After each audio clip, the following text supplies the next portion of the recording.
Hey everybody, welcome back. Third workout of the day, Saturday afternoon for the 2015 Vermonster, is a rep division workout only.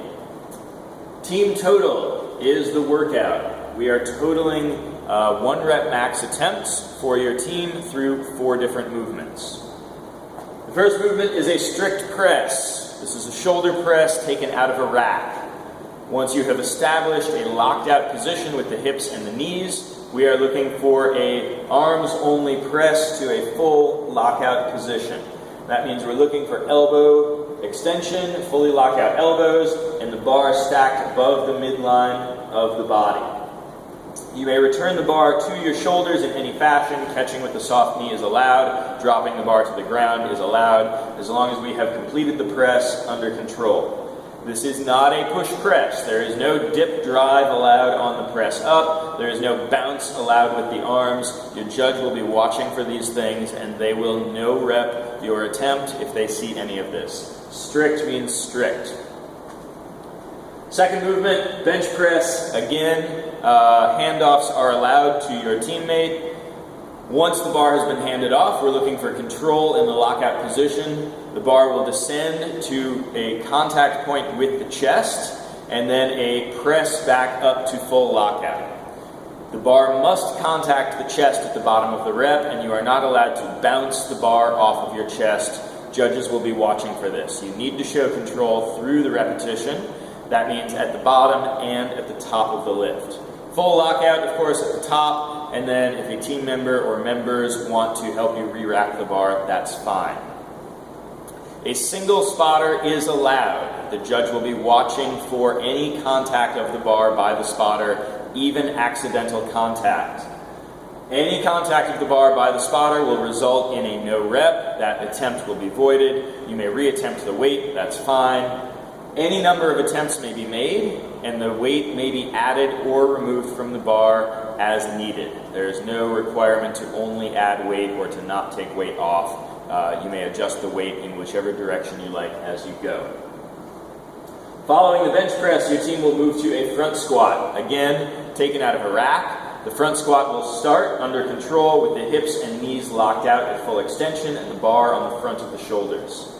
You will descend through a squat until the crease of your hip is below the top of your knee, and then stand back up to a fully locked out position under control. Once you've completed that, the bar may be put back in the rack. Final movement, deadlift. Barbell starts on the floor and finishes with your shoulder behind the plane of the bar and your hip and knee fully locked out. Judges will be watching for the full lockout in the hip and the knee, and will be watching to make sure that you are not leaned over the bar at all. As long as you're locked out, chances are that won't be an issue, but those are the things we're looking out for. Logistically, you have 4 minutes at each station and a 1-minute transition time. Within your 4 minutes at each station, 1 male and 1 female will perform that lift. They will each record a score. Each athlete on your team will perform 2 different lifts. As long as you have 1 male and 1 female lifting, and everybody on your team performs 2 different lifts, there's no way to mess up the format. Once you have recorded 8 total scores, 2 scores for each team member, across all 4 of these lifts, the total of those 8 scores will be added up, and that will be your team's score. Any team member may help load or unload weight as needed. So all team members are allowed to help you manage the bar and manage the space. The bar must be stripped and weights put away in an organized fashion, the way that you found them, before your team moves on to the next station.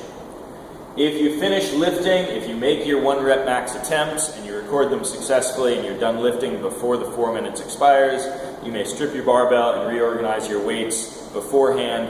Otherwise, that needs to happen during the 1-minute transition time. This ensures that every team arrives at a station with an empty barbell and organized stacked weights. Judges are watching to make sure that you meet the movement standards. They will be recording successful attempts.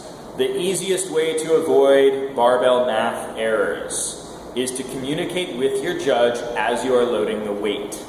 Tell them what you are loading, tell them what you think you have loaded, and they will add it up with you and confirm that they agree with your calculation before you lift. The judge needs to agree with you on the weight that was lifted. It's best to do that before you lift. If there's a disagreement about the weight, make sure it's corrected before you lift. Whatever weight the judge records is the weight that will be scored. Unsuccessful attempts, obviously, don't get recorded as scores. Any other questions that are left, I'm happy to answer on the day of the event. This is a pretty straightforward event. I hope you're looking forward to this. Everybody likes a good strength test, so I know I'm looking forward to seeing everybody move some heavy weights. Thanks.